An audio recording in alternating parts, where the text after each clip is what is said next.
Uma boa noite a todos vocês, encarnados e desencarnados. Uma boa noite para você também que está nos acompanhando através do YouTube, no nosso canal Centro Espírita Miguel Oficial. Você reserve uma jarra ou uma garrafa com água para que ela possa ser vibrada durante a nossa reunião.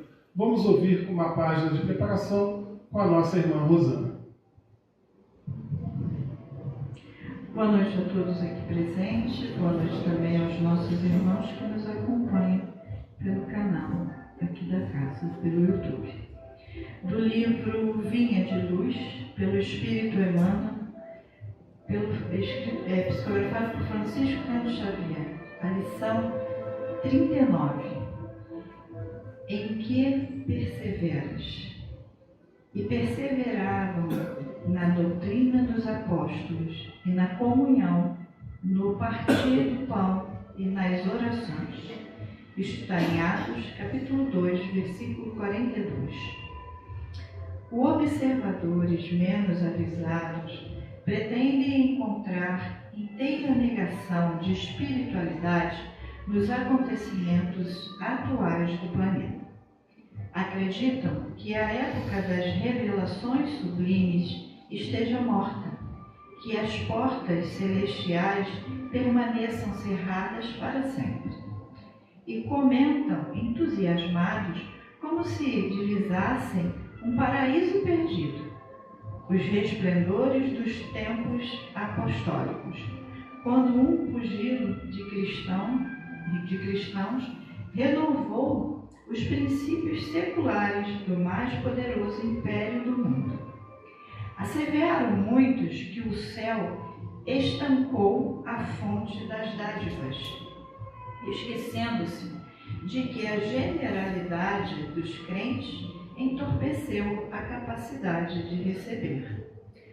Onde a coragem revestia corações humildes à frente de leões do circo, onde a fé apunha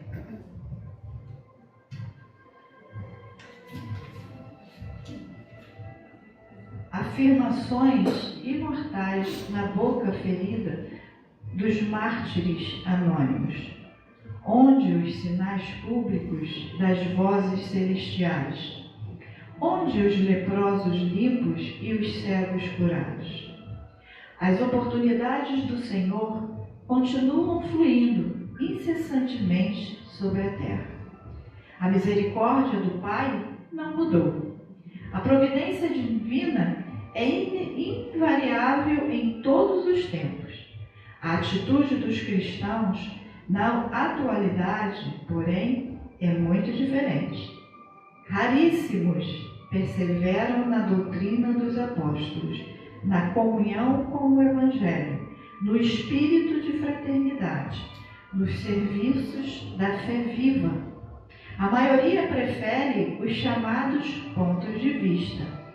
Comungam com o personalismo destruidor, fortalece a raiz do egoísmo e raciocina sem iluminação espiritual. A bondade do Senhor é constante e imperecível. Reparemos, pois, em que direções somos perseverantes. Antes de aplaudir os mais afoitos, procuremos saber se estamos com a volubilidade dos homens ou com a imutabilidade do Cristo. Graças a Deus.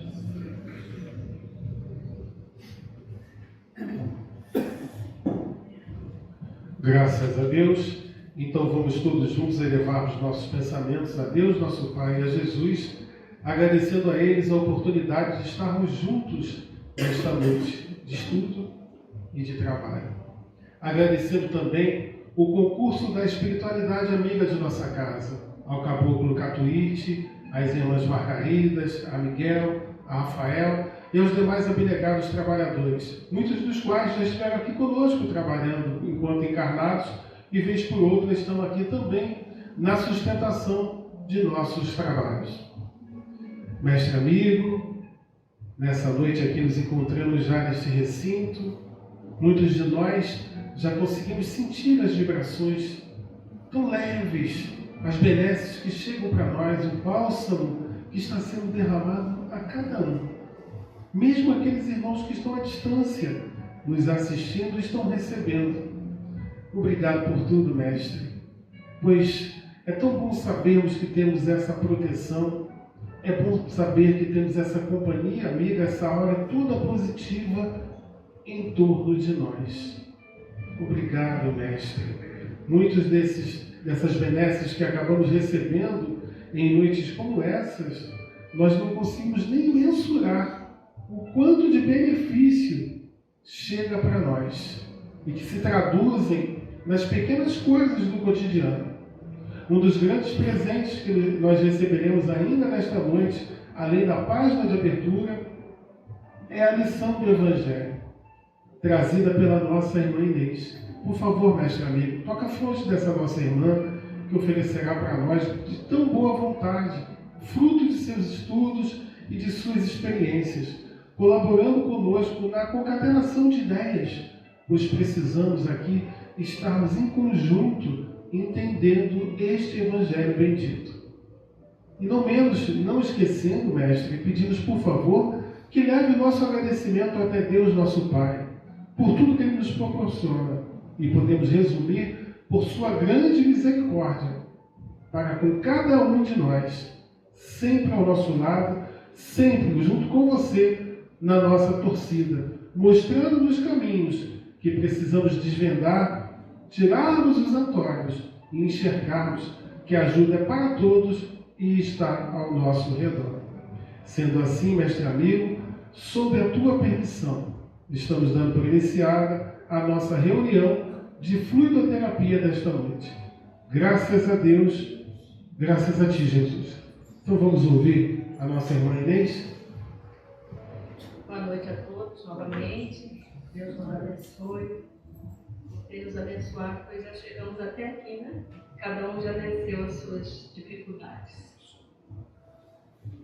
Bom, o que traremos hoje, né, para a nossa reflexão é a continuidade do capítulo 21 do Evangelho, onde falaremos sobre haverá falsos cristos e falsos profetas. O item de hoje, na verdade, são dois. É o item 6 e 7, não creiais em todos os espíritos. Então, o primeiro item, o item 6, vai trazer uma passagem de João, na primeira epístola, o capítulo 4, versículo 1. E diz assim: meus bens amados, não creiais em qualquer espírito, experimentai os espíritos se são de Deus, porquanto muitos falsos profetas se têm revelado no mundo. Olha que orientação bacana, né? Naquela época e nos dias de hoje, porque entendemos que a revelação espírita se dá por via dos próprios espíritos, mas lá naquela época, os mensageiros de Deus trouxeram as verdades que nós conhecemos hoje, muito melhoradas, pelo advento depois da chegada do Cristo, com a sua lei de amor e o cumprimento da lei mosaica. Então, basicamente, nós temos esses dois irmãos trazendo para a gente muitas verdades. Obviamente que outros trabalhadores chegaram em todo lugar do mundo, auxiliando o progresso da humanidade, trazendo as verdades capazes de libertar o homem de sua própria ignorância. Mas aqui falaremos desses irmãos. E por que João faz essa orientação, né? Porque nós devemos prestar muita atenção no que traz cada espírito que se diz que vem de Deus, ou que se diz em seu nome, ou até utilizando nomes pomposos, conhecidos, né? Que nós fazemos reverência. Mas afinal, devemos acreditar em todos aqueles que dizem que são de Deus? Não. Nem o João, nem Kardec também depois nos aconselha a simplesmente acreditarmos sem antes verificar fundo e forma da mensagem que trazem. Obviamente que os mensageiros que mencionei anteriormente, tanto o nosso companheiro Moisés como o nosso amado irmão Jesus, trouxeram verdades imutáveis, né? Imutáveis. E que até hoje nos parecem muito atuais. Então, trazemos o Evangelho, né? Com verdades que nós podemos utilizar no nosso dia a dia com muita tranquilidade, porque o avanço da humanidade se dá muito devagar. Então ainda continuamos fazendo coisas iguaizinhas lá na época de Jesus, por conta ainda de não termos vencido nosso orgulho e nem tirado totalmente o véu da ignorância sobre nossos olhos. E nesse sentido o Espiritismo vem nos ajudar, né? Porque uma doutrina de revelação divina muito importante, né, para nós. Então nessa primeira passagem, João nos alerta sobre isso, e no item 7, aí a conversa já se dá de uma outra forma, que diz assim: os fenômenos espíritas, longe de abonarem os falsos cristos e os falsos profetas, como algumas pessoas apraz dizer, golpe mortal desferem neles. Por quê? Porque os desmascaram. Porque, na verdade, para se trazer uma mensagem, é preciso ter uma linguagem própria, uma moral elevada, a fim de que essa mensagem sirva em caráter global, que auxilie o progresso da humanidade, que possa ser contada e traga benefícios para muita gente, que possa ser contada durante séculos e a gente não adultere essa mensagem. Porque o nosso prejuízo, por conta da nossa inferioridade, é que a gente adultera a mensagem. E aí nós não compreendemos direito. Então temos de fazer o esforço pelo Espiritismo, pela nossa elevação, de compreender, de estudar. Para entender um pouco mais sobre esses itens, eu trouxe aqui 2 obras também de Kardec, a Gênese, que o capítulo 1 vai trazer muitos subsídios sobre isso, e também o Livro dos Médiuns. No Livro dos Médiuns, lá no capítulo 24. O capítulo 24 vai tratar, sabe do quê? Da identidade dos espíritos. Porque se por um lado a identidade daquele que traz uma mensagem não é tão importante, quer dizer, pode ser um irmão muito comum, um trabalhador, pode ser um irmão elevado, não tem problema a identidade, o nome, a patente, não tem problema, não faz diferença. Porém, a mensagem que ele traz é que faz diferença. Que conteúdo ele traz? A profundidade, a seriedade, a verdade nela é que vai fazer a diferença de sabermos que se trata aí de um espírito elevado. E aí a gente pode dizer que uma mensagem pode ser de cunho profético, pelo fato de trazer à tona verdade que ainda não tenha sido revelada. Na época dos evangelhos de Jesus, os homens ainda não tinham maturidade para perceber do que Jesus estava falando. Mas como ele mesmo disse que chegaria um Consolador prometido, isso está lá no livro de João também, eis o Consolador prometido, a doutrina espírita, que vem nos esclarecer sobre as verdades eternas. Né? Possível da gente experienciar através da ciência a mediunidade, os fluidos, as comunicações, os efeitos físicos, os efeitos de toda a ordem que envolve a mediunidade, com provas de que é possível nos comunicarmos com os espíritos. E que esses espíritos nada mais são do que almas dos irmãos que aqui estiveram, se capacitaram, progrediram, chegaram muito próximos aos emissários divinos e aí retornaram para auxiliar os homens nas suas missões. Então, quando o Evangelho vai falar sobre a química, a astronomia, a geologia, que revelava as leis do mundo material, o Espiritismo veio também revelar suas leis, que até então eram desconhecidas para os homens, né? E essas leis são as leis que regem esse relacionamento entre o mundo material e o mundo espiritual. Também são leis naturais, são leis criadas por Deus, que também são imutáveis e acontecem em todo o universo e fora dele. Porque algo muito além do nosso conhecimento se passa e ainda não temos condições de perceber, de entender, né? Tanto que lá no Livro dos Espíritos a pergunta primeira é: que é Deus? Porque como é que nós vamos defini-lo? Como é que nós vamos entendê-lo? Até hoje a gente não tem essa compreensão, né? Mas estamos no caminho, estamos nos aperfeiçoando. E essa lei de progresso e aperfeiçoamento também é da doutrina espírita, que nos permite avançar nas categorias de espíritos que vão desde as rudezas dos inferiores até os espíritos angélicos. Então veja bem que a doutrina espírita nos consola e nos explica sobre as nossas dores, as nossas questões, mas também nos traz esperança. E aí fala do amor, do perdão, da caridade, da justiça divina, com amor, a fim de que nós, aos poucos, vamos chegando à lei do progresso. Vamos aos pouquinhos, né? Então, no item 7, quando fala dessas ciências que tanto esclareceram os homens, né, realmente tiraram o véu dos seus olhos e explicaram por quê e para quê há movimento na Terra, movimento das marés, o que acontece com dia e sol no nosso organismo, na natureza como um todo. Isso fez com que o homem progredisse muito, pudesse plantar melhor, escolher melhores sementes, né? Pudesse até entender do sexo dos animais. Alguns ovos são chocados e nascem fêmea dependendo da temperatura daquele momento ali na Terra. Dos répteis, por exemplo. Então veja quanta coisa o homem aprendeu. Lá atrás, naquele tempo, o homem não sabia disso. Então, da mesma forma que nós aprendemos com as ciências, o Espiritismo também nos explica a ciência da mediunidade. Dessa comunicação, por exemplo, sobre a reencarnação, né? Sobre essa comunicação entre os espíritos, coisa maravilhosa, né? Então, a missão do Espiritismo, e aqui já diz, né, sobre os falsos ou verdadeiros, o verdadeiro é aquele que tem uma missão de provar que os efeitos morais são capazes de produzir, sim, muitos, mas muitos prodígios no sentido da elevação do espírito. Cada vez que se moraliza, cada vez que se aprende, se estuda, se eleva.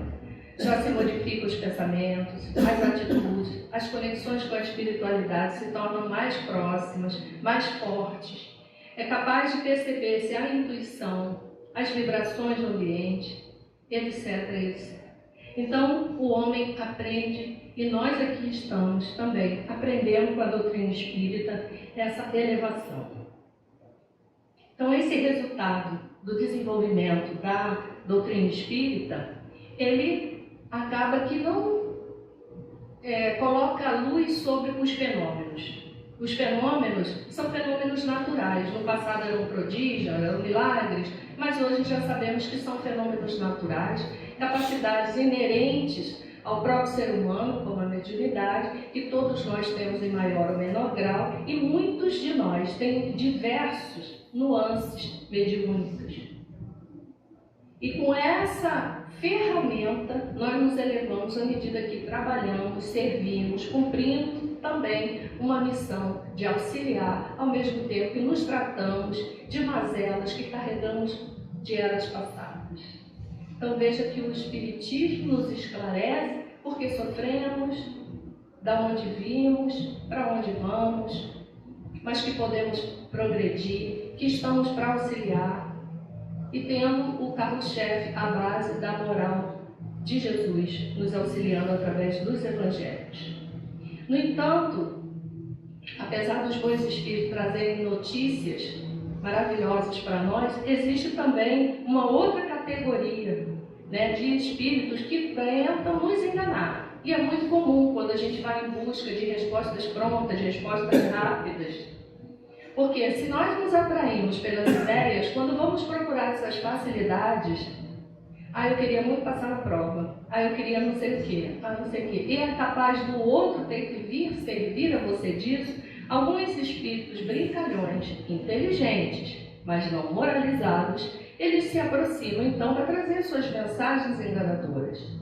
E muitas vezes enganam. Obviamente que terão de reparar esse mal que estão fazendo, porque o principal mal que fazem é atravancar o progresso. Mas como o progresso é uma lei, ele virá. Esse irmão ficará um pouco retardatário, mas terá de acompanhar essa lei do progresso. Então, quando a gente trata de falar sobre o Espiritismo, né, E conhecer esse mundo é invisível para alguns, mas cada vez mais visível para nós, que estamos em contato com os amigos espirituais, e toda essa revelação foi feita através desses amigos espirituais. Os Espíritos então colocam sobre os nossos olhos e as instruções que lhe dão, quer dizer, que dão para nós, isso aqui eu estou falando do capítulo 1 da Gênese, né? Que está falando aqui dos caracteres da revelação espírita, né? E aí eles dizem que as instruções fazem com que nós estudamos, comentamos, comparamos e das quais nós mesmos tiramos consequências e aplicações. Isso é, nunca nos é tirado o livre-arbítrio, sempre é dada a oportunidade de estudo, averiguação, validação ou não daquela mensagem, daquele caráter, se é revelatório ou não. Kardec muito nos alerta sobre a questão das mensagens que recebemos, que é melhor a gente recusar 10 verdades do que admitir uma mentira e seguir caminhando. Toda casa espírita tem um mentor espiritual, porque ela é fundada muito antes do que o edifício físico é feito aqui na Terra. Esse mentor é um instrutor, é um coordenador, e frequentemente ele comparece a reuniões especiais, onde os dirigentes recebem orientações de como administrar, coordenar, instruir, inovar, transformar espaços, estudos, ampliar, capacitar, tudo isso é colocado. Também nos adverte quanto aos perigos, porque vira e mexe, nós somos também vítimas, vamos dizer assim, não é bem a vítima, né? Mas nós somos testados, e às vezes estamos vulneráveis, né? Porque nós deixamos a guarda baixar, e aí a nossa casa sofre ataques. Nós tivemos vários ataques, e cabe a todos nós, cada um que está aqui, como o Edivaldo falou anteriormente, que contribuímos com os nossos fluidos, contribuir com os nossos pensamentos, as nossas vibrações, para que esse edifício possa produzir verdades, para que os nossos irmãos tragam roteiros seguros, assim como o Evangelho de Jesus, que nos auxilia na caminhada, né? Então, nesses livros, meus irmãos, tem muita matéria, e não vai dar tempo de ler, mas o Espiritismo, voltando aqui para o Evangelho, nos faculta os meios de experimentar. Então, cabe a gente ter a consciência, o uso do livre-arbítrio, a responsabilidade de só divulgar aquilo que realmente possa fazer diferença na vida de alguém, aquilo que realmente pode melhorar alguém, aquilo que realmente eu gostaria que fosse dito sobre mim mesmo, né? E aquilo que vai trazer um benefício de fato, uma verdade. Isso tem muito a ver com as 3 primeiras de Sócrates. Por isso que na nossa casa nós não ficamos divulgando determinadas situações, porque pode nos comprometer. O que acontece quando a gente revela alguma coisa da vida pessoal de uma pessoa? Que decisões ela vai tomar a partir dali? Como ela vai receber isso? E se eu disser que for de um parente, ou que foi um algoz que a persegue, como fica a vida da pessoa? Então nós temos o sigilo ético, o sigilo da caridade, a compreensão, o estudo e as orientações de Kardec também quanto a isso. E tudo isso envolve a questão desse capítulo aqui, falsos cristos e falsos profetas.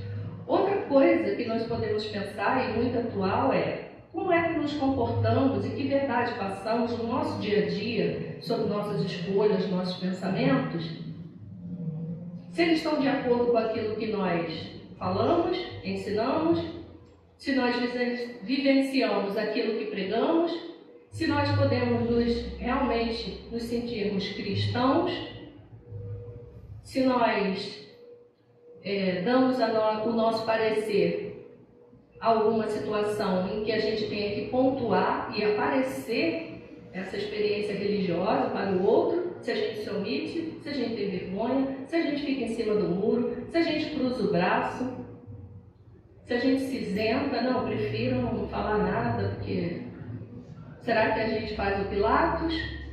Será que a gente se expõe feito do Cristo? Será que a gente sai pregando feito os profetas? Isto é, os discípulos? Será que a gente enfrenta essas mesmas verdades com satisfação, delicadeza? Ou será que a gente cobra essas verdades só para o outro? Essas coisas de falso Cristo e falso profeta é para todos nós. Não é só para aqueles dos antepassados, e nós não precisamos fazer uma faculdade para falar sobre isso. Basta que a gente faça análise da nossa situação diária, como diria Santo Agostinho, todos os outros companheiros que sempre nos mostram sobre isso. Por que estamos todos aqui? Para nos tratar. Mas o médico também trata? Sim, ele é humano, ele trata, ele é que tem muito contato com os espíritos e ele sabe a necessidade de se tratar. Se trata fisicamente, se trata espiritualmente, se trata moralmente, principalmente. Como é que eu posso receber uma mensagem de um espírito angélico se eu sou amoral ou imoral? Se eu falseio nas minhas palavras, nos meus atos, se eu não cumpro a minha obrigação, o que posso eu pedir aos espíritos elevados que eu não cumpra, já que eu não cumpro o meu papel, mas eu peço sempre, sempre, sempre.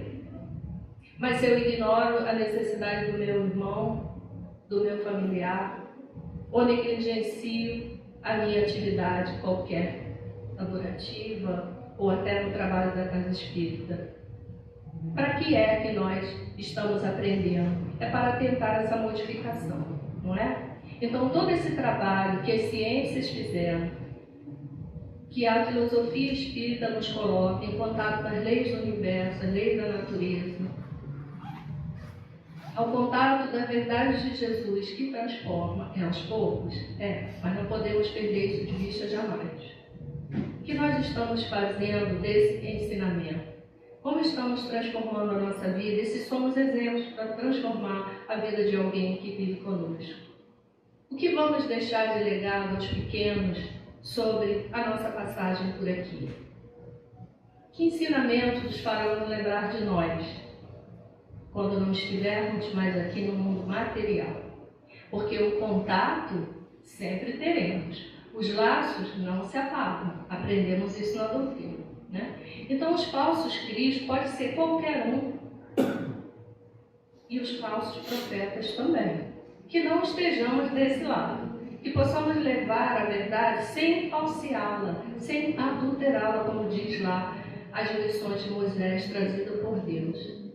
Reparem que de 300 e tantas leis mosaicas, Jesus não mexeu em nada do decálogo. As outras se perderam.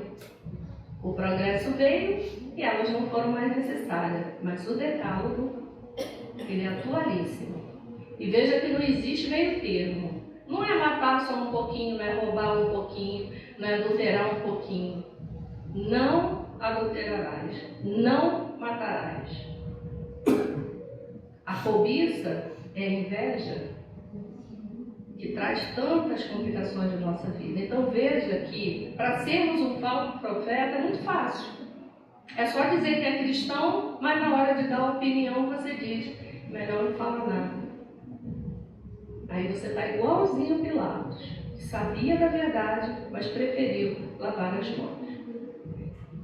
É difícil, né?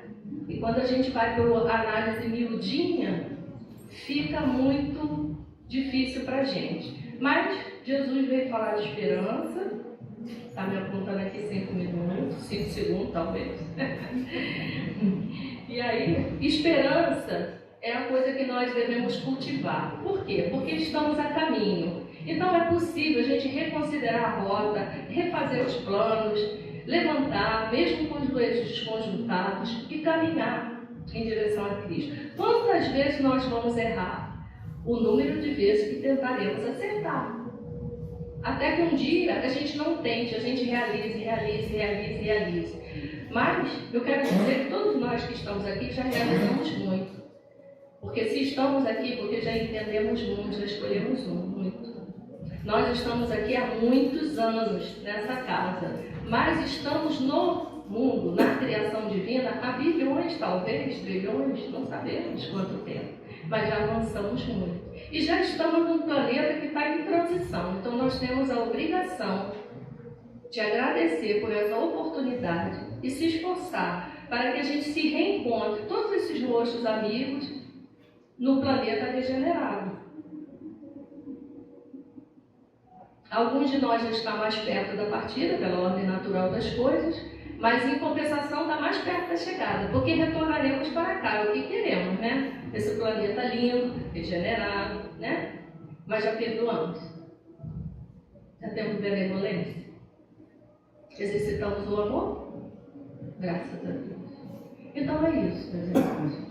Então eu deixo para vocês o dever de casa, que, né, eu já disse onde se encontra. Vamos estudar o capítulo 1 inteiro dos caracteres da revelação espírita, lá na Gênesis, e o capítulo 24 inteiro, que fala sobre a identidade dos espíritos, que é uma beleza, para a gente poder entender só esses 2 itens aqui do Evangelho. Então, a tarefa do espírita é sempre estudar para entender, porque senão a fé não é raciocinada. E fé raciocinada só tem a doutrina espírita. Que Deus nos abençoe, que Jesus nos ampare, que a gente não perca nem a fé, nem a esperança de dias melhores. Uma boa noite a todos. Graças a Deus. Disciplina, disciplina, disciplina. Estudo, estudo, estudo, né, Inês? E aí nessa que nós vamos seguindo. Então vamos elevando os nossos pensamentos a Deus, nosso Pai, a Jesus, mais uma vez, após essa recepção, né, que estamos tendo.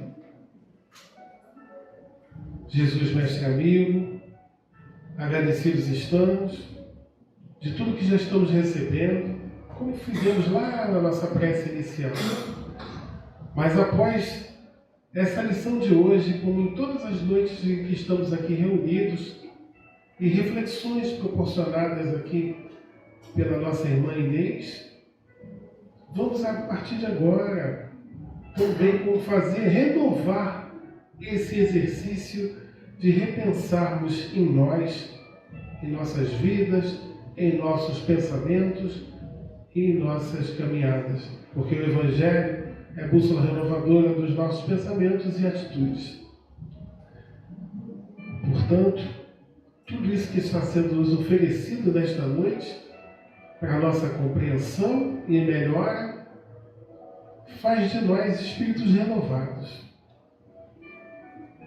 Sim, nós podemos nos renovar um dia após o outro, se observarmos essas leis, se observarmos esses estudos oferecidos, se pegarmos lá na nossa casa, nem vou dizer instantes, porque muitos de nós não temos nem mais instantes, mas, mestre, se pegarmos ali na nossa cabeceira o Evangelho e de fato tirarmos a poeira dele e nos oferecermos para estudá-lo e compreendê-lo, aí sim nós estaremos efetivando tudo aquilo que viemos fazer aqui nesta noite. Obrigado, mestre. E mais uma vez, leve o nosso agradecimento até Deus, nosso Pai, por tudo que estamos sempre recebendo, por toda a torcida dos anjos guardiões, dos espíritos familiares, dos espíritos amigos, dos mentores da casa, dos nossos mentores. Eu ouvia desde muito cedo, desde criança, que ninguém chega à Terra sozinho, e não estamos sós.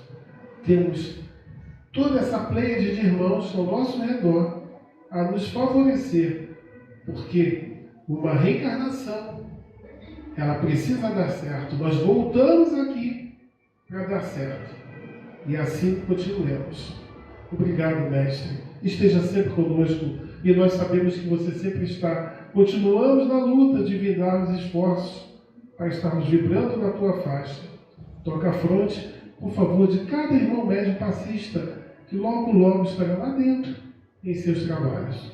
E assim, mestre amigo, sob a tua permissão, estamos terminando esse nosso primeiro momento da nossa reunião de fluidoterapia desta noite. Que assim seja. Graças a Deus, graças a ti, Jesus.